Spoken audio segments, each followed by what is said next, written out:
toplanıp zirvelere yollanır.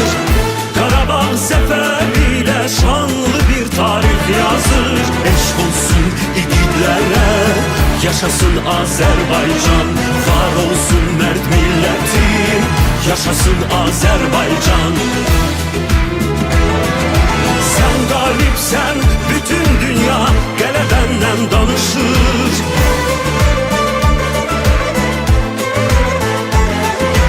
Odlar yurdum, ana vətən, səfər sənə yaraşır. Eşq olsun igidlərə, yaşasın Azərbaycan. Var olsun mərd millətim, yaşasın Azərbaycan.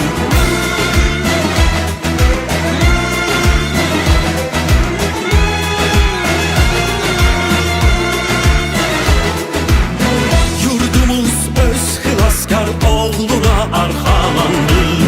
Bayrağımız hər qarış torpaqda dalğalandı.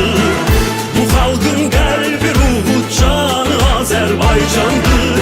Eşq olsun igidlərə, yaşasın Azərbaycan. Var olsun mərd millətim, yaşasın Azərbaycan.